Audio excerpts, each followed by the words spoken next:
All right, people. I know I'm a little late to the game, but your boy finally got around to seeing the critically acclaimed Oscar-nominated movie 1917. I was trying to see it when it first came out last month in December, but my schedule was a little hectic. But I finally got to see it. So yeah, let's get it. Welcome to the Kaiba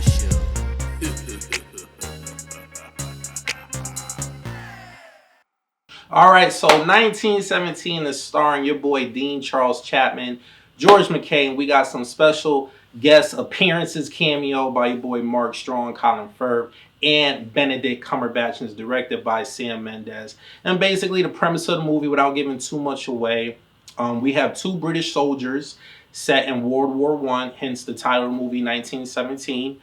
And yeah, they have to deliver a message to another Colonel General person to tell them to stop an attack because there's a possibility that they're going to get ambushed, and that's all I'm going to say. So let's get straight into it. People, the first thing that came across my mind when watching this movie was Nolan's Dunkirk. This movie has a Dunkirk vibe. You know, it has a feel to it. But at the end of the day, I think that this was a well made movie than Dunkirk. I enjoyed this movie a whole lot better than Dunkirk. One of the main reasons is there's a lot of dialogue in this movie. You have an emotional connection with these characters. And the reason why I compare it to Dunkirk is because it's not a crazy, action-packed, Saving Private Ryan, We Are Soldiers type movie. This movie is based off of like suspense. You're at the edge of your seat wondering, are they going to deliver this message, because it's a race against the clock. Like, this is a survival movie. Yeah, there are a couple of scenes where there's some gunfights.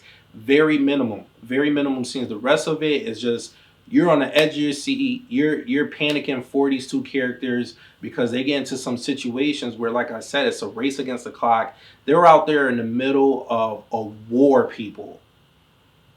And their destination, if I'm not mistaken, it wasn't crazy far. It was like 9 miles from where they were at. But when you're 9 miles in a war-torn like situation where you got the enemy everywhere, that 9 miles probably felt like forever to these soldiers. And like I said, when you watch this movie, you're at the edge of the seat. So the storyline was on point. Action was okay, but you're not there for the action.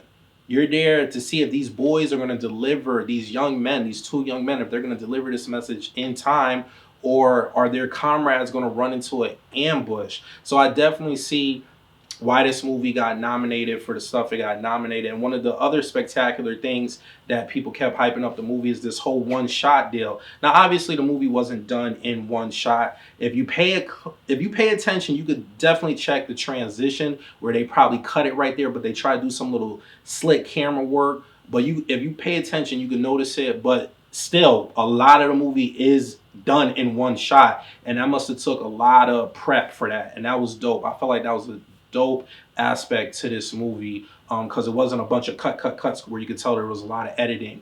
And Sam Mendes, he did a great job. You know, if you guys are familiar with his work, I think he did American Beauty. He directed 2 of the Daniel Craig James Bond movies, Skyfall, Spectre. So, you know, he has some great work under his belt. And there's a lot of characters in here that you guys aren't going to be familiar with. I wasn't familiar with, so they must be up and coming British actors. But Benedict, Colin Firth, Mark Strong, they was a good addition to the movie. The acting, for what they gave us, was on point. Like I said, there's the two young men, so more of the dialogue is between them. It's not like one of those big old war movies with a lot of like people in a platoon or something like that. But for what we got out of the two men, even when they interacted with the few soldiers that they came across with, the acting was on point, storyline was on point, just everything about this movie was on point. So with that being said, on the Kaiba scale of 1 to 10, I'm gonna give this movie a solid 8.5. This movie was good. It's not the best war movie because this movie isn't about that. It's more, like I said, a race against the clock survival movie, but it's definitely worth checking out. I like this movie better than Dunkirk just because you had the emotional connection with these characters. When you watch Dunkirk, I didn't have an emotional connection with the characters. There was like very minimum dialogue in the movie. I didn't have an emotional connection. But with these two, you feel for them. You want them to get out alive. So yeah, man, definitely check this movie out. It's still in the theater, so you can definitely check it out before the Oscars get here. And it's definitely worth buying on Blu-ray when it comes out. So if you like what you see and you want to see more, people, please hit that subscribe button. After doing that, hit the bell button so you get notified every time I upload a video. And leave a comment at the bottom. Let me know what your favorite war movie is. And don't forget to hit that like button. I'll see you next time. Peace.